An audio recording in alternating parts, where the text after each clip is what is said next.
November 20th, 1919, Jane C. Wright was a pioneering oncologist whose research on chemotherapy revolutionized cancer treatment. She developed innovative techniques for testing chemotherapy drugs on human tissue and played a key role in advancing cancer drug development.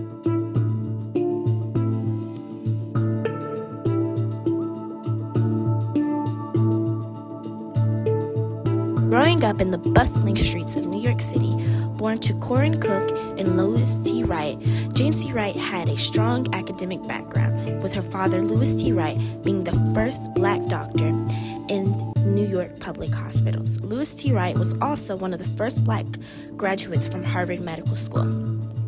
To go even deeper into the ancestry of Jane C. Wright, her grandfather was born into slavery but also graduated from medical school. In grade school, Jane C. Wright was a strong academic and extracurricular participant, especially with math and science. After grade school, Wright then went on to Smith College, where she graduated with a degree in art and participated in swimming. She completed her residency between 1945 and 1948 at both Bellevue Hospital and Harlem Hospital. At Harlem Hospital, she became the chief resident in 1949. Her professional career, residency at Bellevue Hospital from 1945 to 1946, and she also did residency at Harlem Hospital from 1947 to 1948. She was a chief resident and she joined her father at Harlem Hospital Cancer Foundation in 1949. She succeeded in 1952 after his death. She aimed to make chemo more accessible. Make chemo go from an unknown, untested treatment method to something that has research and data to back it up. She took a sample of a patient's tumor and grew it in a tissue culture to test their drugs and treated with the same drug used before sample was extracted. She used gases similar to those used during World War I to help with treatment, which was nitrogen mustard compounds. Her methods of chemo for skin cancer and breast cancer gave patients 10 more years of lifespan. Jane C. Wright's work and contribution. Wright was instrumental in developing chemotherapy as a standard treatment for cancer when at the time surgery and radiation were the only primary options.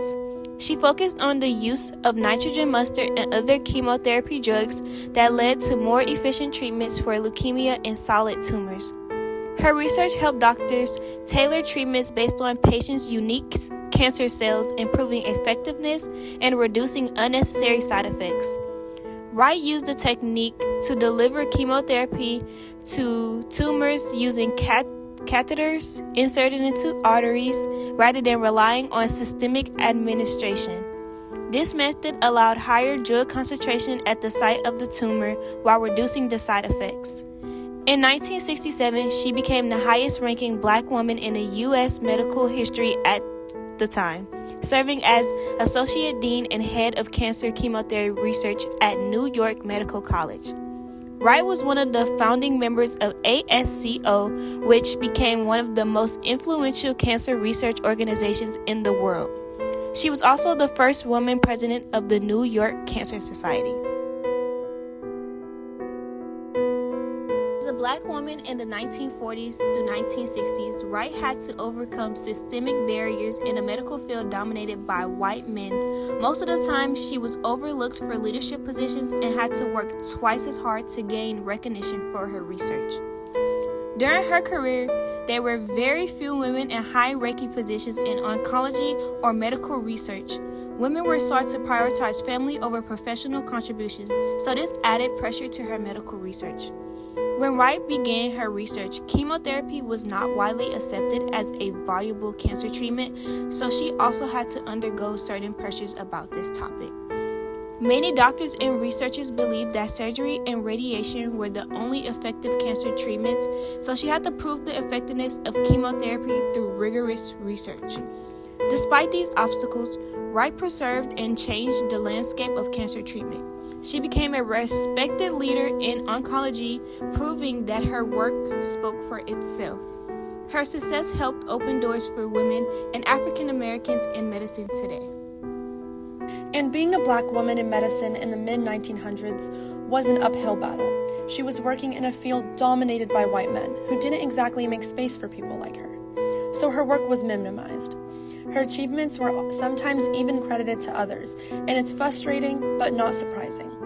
She's not the only one. There are many doctors, scientists, and researchers, especially women and people of color, who made game-changing discoveries but never got the recognition they deserved. We know names like Jonas Salk, Alexander Fleming, but how many Jane C. Wrights are out there, forgotten by history? That's why we have to talk about them. Their stories matter, because without people like Dr. Wright, modern medicine wouldn't be what it is today. Making great advancements towards cancer treatment, Dr. Wright was able to gain some recognition. She was even appointed to the National Cancer Advisory Board from 1966 to 1970 by Lyndon B. Johnson, the president at the time.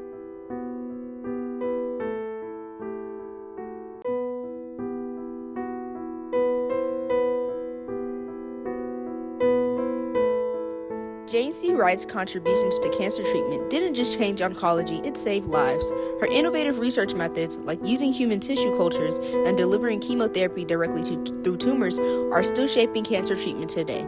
The chemotherapy drugs she championed, like methotrexate, are not just for cancer but for conditions like rheumatoid arthritis and psoriasis, proving the lasting impact of her work. And yet, despite her groundbreaking research, Wright's name remains largely unrecognized.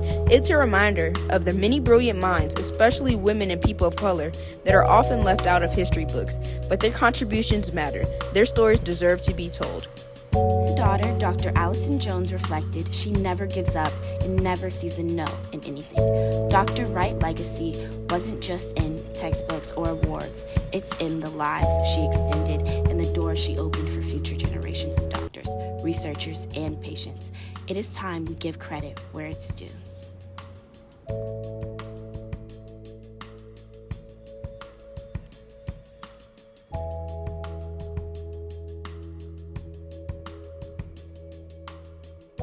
This is an excerpt from an interview we did with a patient. I was diagnosed with breast cancer in 2018. The process moved quickly. A mammogram that detected a 3-centimeter lesion, followed by an ultrasound. A small copper marker was placed to pinpoint the lesion's location. From moment of diagnosis, my focus was on getting treatment as soon as possible. I didn't experience anxiety. I simply concentrated on the next steps.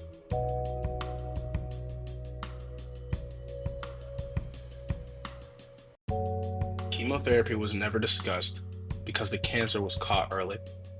I didn't require additional support, though Emmy's mother flew up to Canada on the day of my surgery. I remained mobile and never stayed in bed for long.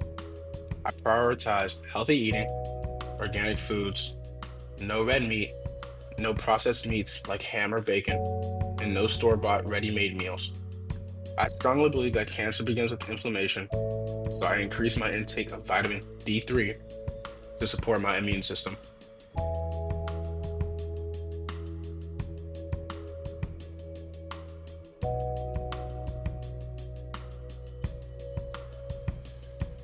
At St. Michael's Hospital, I had an interview with a doctor and a radiation oncologist at the breast clinic. Within a month of my diagnosis, I underwent laparoscopic surgery, which included the removal of a lymph node under my arm. To ensure all cancer cells were eliminated, I received 16 rounds of radiation treatment. From diagnosis to the completion of radiation, the entire treatment process lasted just 3 months. One thing I am incredibly grateful for is that in Canada, I did not have to pay a single cent for my treatment. No doctor fees, no hospital bills, and no cost for 5 years of follow-up appointments.